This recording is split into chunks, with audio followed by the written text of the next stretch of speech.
Hello, everyone.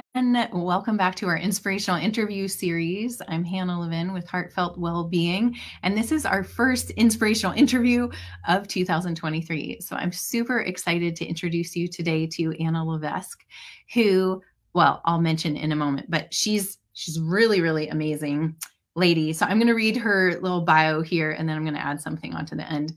So Anna Levesque is a distinguished leader in the outdoor industry for whitewater kayak instruction.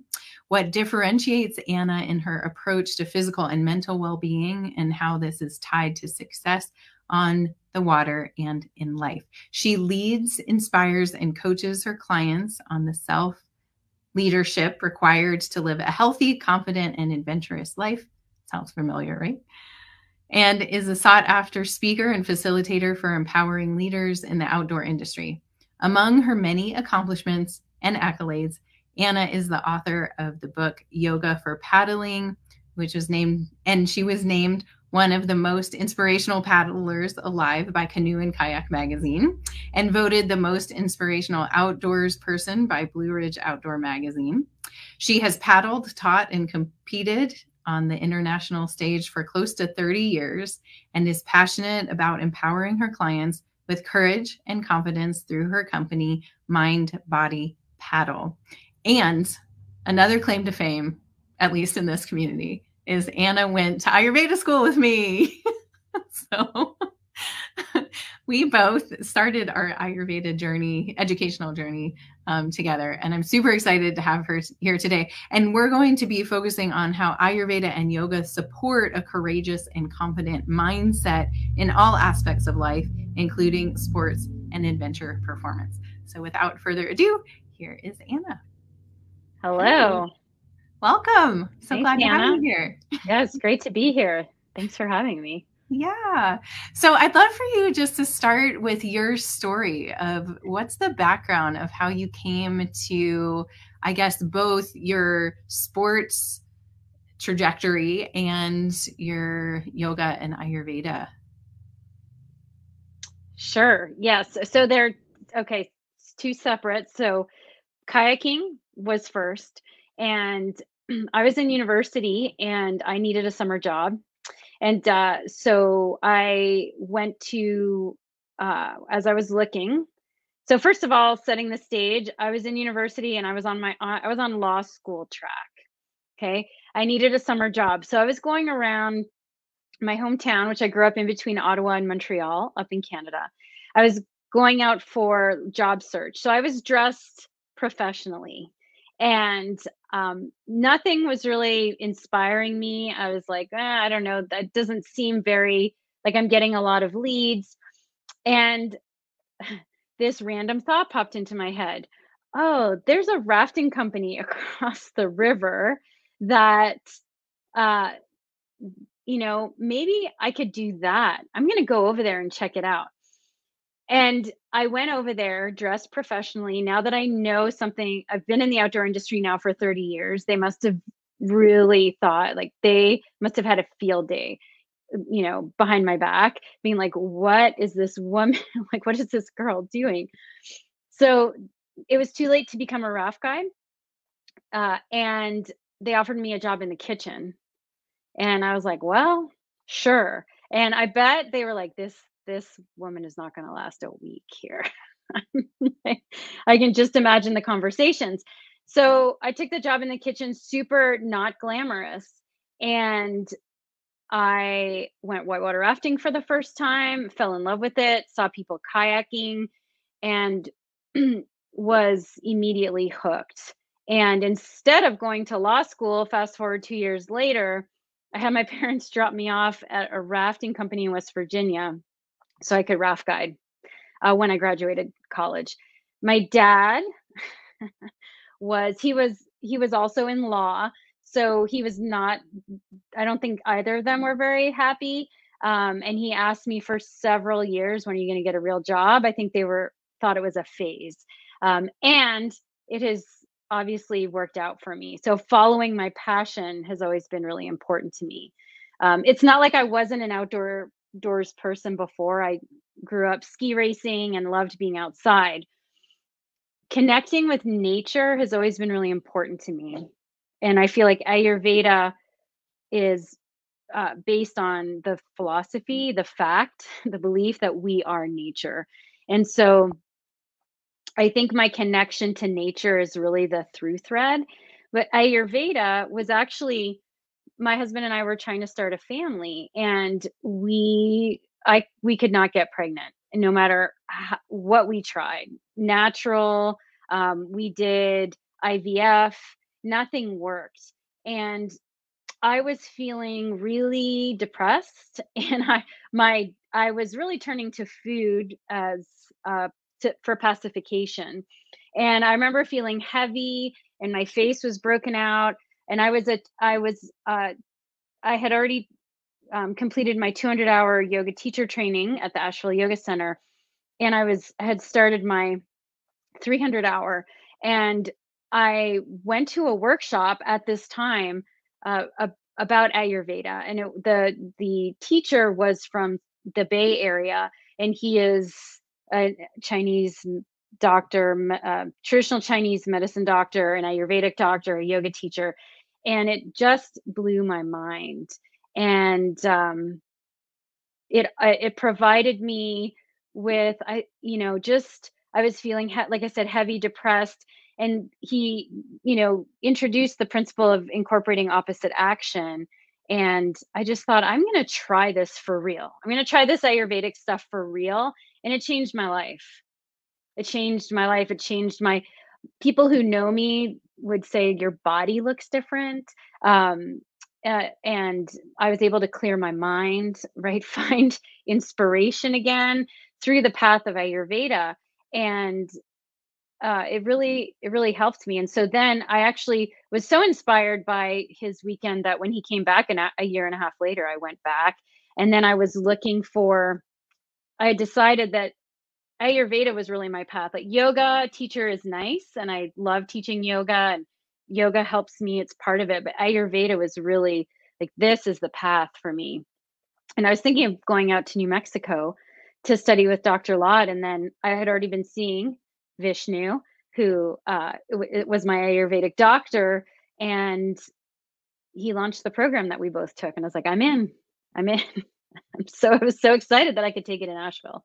So that's how I got started. And then the two go hand in hand. The adventure piece, the kayaking, being in nature, and Ayurveda, combining them into mind, body, paddle is a passion of mine. Yeah. Awesome. Yeah, those are such great stories of like, and I think it's such affirmation for us to recognize the ways in which life presents itself sometimes in ways that we don't expect and wouldn't have necessarily chosen. It's like life finds us and where we need to be. I love that story about you, Yeah. ending up in the kitchen at the rafting company when you were going to be a lawyer, like, I know. that's totally great. Yes. And you've built a very impressive and successful business working with the paddling community. Can you talk a little bit about how you've seen a need for these kind of ancient bodies of wisdom within that community? Yes. So I think that throughout the outdoor industry, I think it's changing. But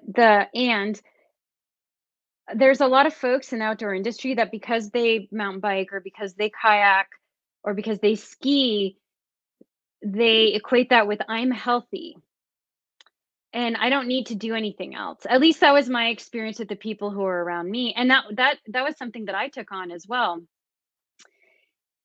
Uh, and and yet there's low energy.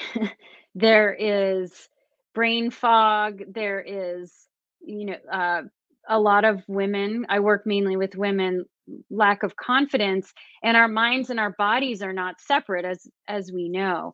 And and and now we know even more about the gut brain axis, right, which is so important, the importance of the gut microbiome on the brain, and and vice versa, how we regulate our nervous system.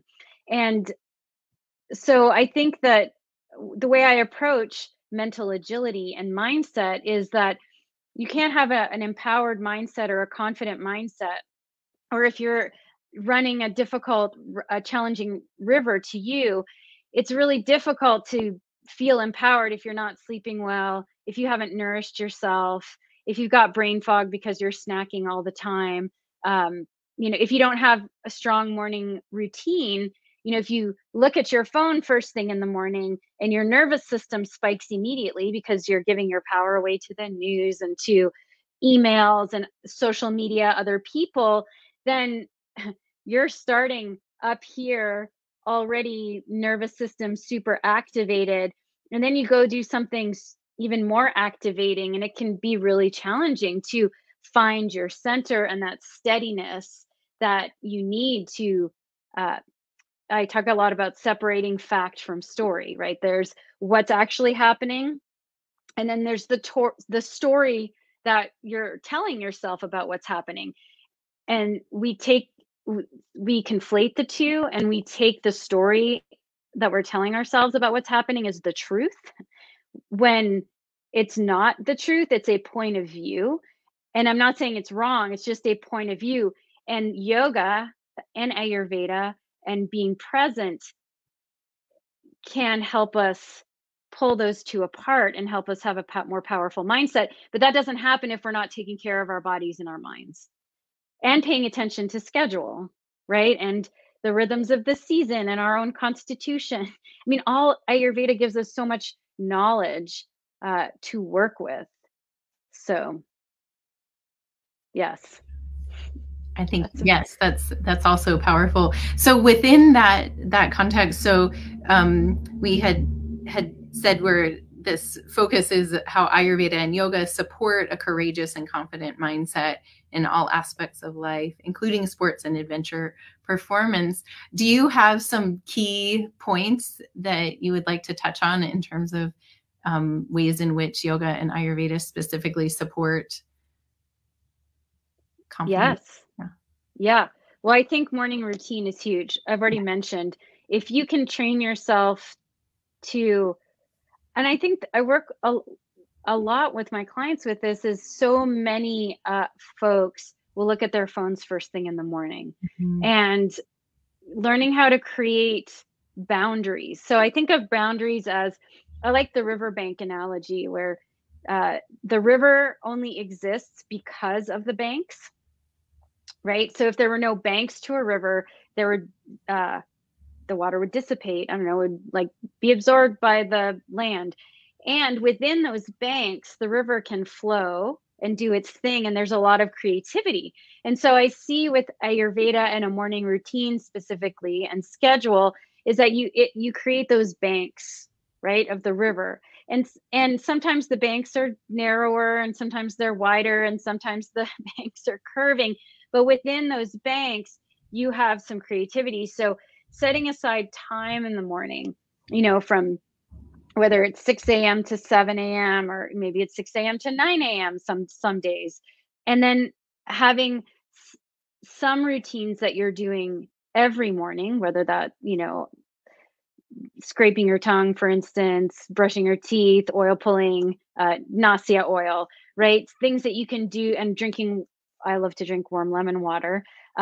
Those things take like 10 to 15 minutes, and you're setting a buffer again for your nervous system for an empowered mindset, right? But within those banks, that might be your minimum, but you can also expand. Does that make sense? So I think that for performance, training ourselves to have freedom through discipline is something that Ayurveda is really teaches us.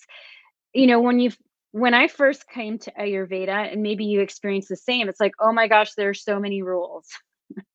And type A personalities, people who like to excel, who like to perform, it can become overwhelming, because a morning routine can literally be until lunch, like if you were to do every single thing, every possibility. And I think that the key element is not getting so stuck on doing it right, and at least training yourself and having the experience that there is freedom through discipline. That when you do take on some of those rules and practices, they make a difference. and they do create freedom. Yeah, I think that also has to do with our Western mindset of rules, like or Mm, even like food lists. Like I hate giving food lists, right? Because then people are yeah. like, I can't eat this, I can't eat this. And I'm like, no, no, no. It's like, let's talk about eating things together and how they affect each other and like seasonal, right? Like Yes. it's like we get so black and white, like real strict with it, especially like that, yeah, that achiever mindset of like, I'm gonna do it, Hmm. like, oh, and it's like it can be perceived as rules. And I really like to encourage people to think of it as like guidelines for experiments, like run the Yeah. experiments and see how you feel. Right. Do you feel great when you look at your phone first thing in the morning? Do you feel great if you instead scrape your tongue, dry brush, and drink some lemon water? Like, Yeah. figure it out for yourself, right? Like, don't, Mm, it doesn't have to be that this is what you have to do. It's you yeah. do what makes you feel good, right? Because the Yeah. proof is in your experience ultimately. And so I love everything that you're saying about that, because it's like that, how we start the day, those decisions we make at the beginning of the day really, sets the tone and colors what we experience for the rest of the day. And then day after day after day after day, that creates the Yeah. reality of our lives. Yes. And it's like compounding interest in a bank Right. account. Like you're gathering health credits over and over and over again, and they lead to big results. And that's what I tell my folks too. And sometimes in the adventure space and people, if you call them extreme sports space, there's a lot of all or nothing attitude, Mhm. where if the workout isn't an hour and a half, then what's the point? If the river isn't at your highest limit, what's the point? If so on and so forth. If I can only do 10 minutes of yoga, it's not worth it. And I think that is also something Ayurveda has taught me, is that small consistent actions over time make a big difference. And I Yeah. like to coach my clients that 10 minutes of yoga every morning is will give you amazing results, maybe even better results than going to one class a Mhm. week, right? That's an hour and a half. uh, Again, it's what works for you. The deal is that I think people are too quick to discard the small stuff Yes. Yes. sometimes, the small Yes, habits. small steps. Yeah, I love. Do you like James Clear, who wrote Atomic Habits? Yes. Do you follow him? Yeah. Yes. So I love his quote that every action we take is a vote for who we're becoming. Right. That like the tiniest of actions, like it's still a vote, right? So that Yes. 10 minutes on the yoga mat versus 10 minutes scrolling or Yep. whatever, it's like those are all votes, and over time Yes. they add up. Yeah. Well, So true. so you mentioned confidence as being part of what you work with your clients with. And I see this show up too. I mean, I'm not coaching people in the sports space or outdoor adventuring necessarily. I think it's something that as women, we particularly struggle with. And I think I see it or I language it, I think, in terms of trusting ourselves. Hmm. Like we're very quick to trust other people or data that we see Hmm. instead of our own lived experience, or that we could actually shift in how we show up in the world, in line with identity evolution, right? So that we would become, instead of being the night owl, we're the early bird, or the person who's always overeating, to have a more aligned relationship with food. Will you talk a little bit about that confidence, self-trust piece in the work that Hmm. you do? Yeah, it's huge. Uh, Above one of my strategies when I'm running a difficult rapid is to actually, as I sit in the eddy above it, I ask myself that question: Anna, do you trust yourself? And I listen for the answer, but I'm not just listening. The listening is a whole body feeling. And typically if the answer is yes, then I'm like, okay, I'm nervous and I trust myself to take the right strokes at the right time and to read the water and make the moves. And I think that that is important, especially I have a client who, this comes up a lot in that when you're scouting a rapid or when you're scouting a rapid on a river, uh, people love to tell stories about like the worst case scenario or so and so, this happened to so and so, or this happened to me. And again, it comes back to what I said earlier, is discerning fact versus story. And I think where Ayurveda really comes in to help us is that mental clarity, and so that comes from the food we eat. And again, whether we're snacking, I keep harping on the snacking, but it's always amazing to me how many of my clients, it's like a whole new world. They were taught that they need to eat 7 meals a day, and once they let their digestive system actually process what they've eaten, all of a sudden there's more clarity and lightness. And I love how in yoga and Ayurveda, they talk a lot, we talk a lot about, you perform at your best when you're just a little bit hungry. And I love that because I feel like it's true to have that lightness and that clarity. I'm not talking, so I eat, obviously, and I love food. So I have no problem. Like my lunch is big. I eat 3 meals a day, you know. So I just want to put that out there. And the schedule and allowing the digestion to, the Agni to be strong is really helpful in confidence because, right, it's a fire. So when our fire is strong, not only digestively, but it also helps us sit a little taller. And when we're feeling light and yet steady, right, then we can find that confidence and that trust.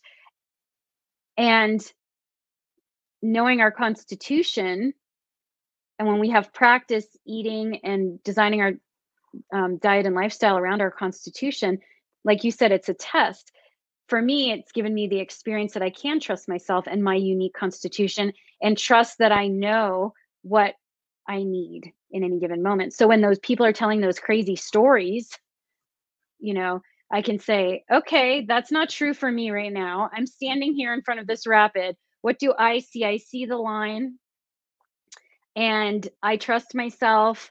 I trust in my ability to get from here to there, and then I can make the decision for myself versus someone trying to tell me, oh, well, I don't think you should run that rapid, or getting only telling crazy stories, and then that's what's sticking in my head is, oh, that might happen to me. Does that make sense? So I Yes. think that's Love really, really important. I think I went on a thanks for following me, y'all, on that thread. That was windy like the river. that. That's great. No, I love that. I got chills when you said you sit in the eddy and you say, Anna, do you trust yourself right Mhm. now? And then you tied that back into yoga and Ayurveda being a path to self-trust, because that is what I have seen and experienced in my own life. And certainly with the women that I work with, is that yes, getting to understand yourself in terms of your individual constitution, in terms of knowing how you show up best in the world, Yes. like how to support yourself in that. I call it like living into our superpowers. It's like all Mm, of us have superpowers given our constitution. And I know, I'm Vata yes. Pitta and you're Kapha Pitta, right? Is that? Yes. Yeah. Mhm. Yeah, I thought I remembered that from Yep. school. And like we're both very driven, but the place from which we're kind of coming from, is different in our constitutional basis, Yep. like where we're showing up from. But we both have that support from yoga and Ayurveda in that alignment of like, yes, I trust myself. Yes, you trust yourself.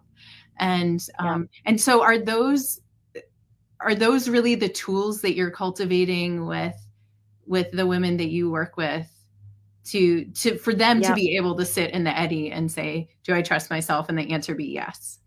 Yes. Uh, yes, we talk about we do, when, uh well, folks will coach with me one-on-one, and then I'll also do group Hmm. programming based in kayaking. And yeah, we're doing yoga in the morning. I'm cooking Ayurvedic meals. We're left side lying after lunch on the river. So all of this threading it in, and I work with something I call the good life cycle, or it's my coaching method, and it's a wheel with 8 areas of life that I think are really important. And several of those areas come from Ayurveda, and some of them come from yoga, and some of them are from experience with kayaking. So yes, I work um, with all of it. And I do think that even if you're not a whitewater kayaker, or into the water, I have folks who work with me who are not. Most folks are, but even if you're not into that, it is important to, I feel, to have adventure in your life. And adventure doesn't mean it has to be outdoor adventure. Adventure is anything that you take on that where you don't know the outcome, you're unsure. So it puts you in that place of discomfort. And that is something that helps build confidence and trust. When we never challenge ourselves to get into the discomfort and get through it, then we don't know. It's hard to know whether do I trust myself, but when we practice that over and over, then we learn trust and build confidence. And so adventure, I believe, is a big piece of building confidence, because it's really feels awesome to Hmm. go through that. Oh, I'm not sure. Can I do this? Will it work out? I'm going to do my best. I'm super uncomfortable. This feels terrible, but I'm going to keep following the steps. And then you get to the other side and you're like, whoa, amazing. I did that. Yes. It's like Yes. looking back up at a rapid. I just did that. And it's so empowering. And that analogy of a rapid could be a project you take on, a raise you ask for. It could be even quitting your job if you're not happy. Or it could be taking on, new lifestyle habits. So adventure can look a lot of different ways in life. Hmm. I love that. Yeah. Um, There's that saying that humans are most happy when we're learning something new and expanding our sense of who we are. And mm, that's exactly it. And I love, yeah, just saying like adventure is part of it. And there's lots of different ways yes, we can adventure in our lives, but putting ourselves in those situations where we have to draw on skills we've already cultivated and learn new skills. Absolutely. So, yes. so powerful. I know I For seek that in lots of ways. Yeah. Well, I'm and for not a me, kayaker. a big, well, and for me, a big adventure would be taking a pottery class. Like that would totally throw me outside of my comfort zone, and I would be uncomfortable, and I'd go through all the feels of like, whoa, I'm not that good at this, or whatever it is, you Right. know. So that would be a huge adventure for me. Whereas it's very, you know, I don't know if it's comfortable, but it's something that it's in your wheelhouse, right? So, Right. Oh, yes, pottery is very comfortable for me, right. but then Yeah. there's always, like, pushing the envelope, like throwing bigger pots or trying Right. a, a lidded vessel that I've never tried before or something. Yeah, there's Yeah. always like you, like running a rapid you've never run before or whatever, like Yes. that's, you may have the skills, but then how do you apply those skills to this new situation or this new task? Yes, so Yeah. awesome. Yeah, well, it's been amazing talking with you.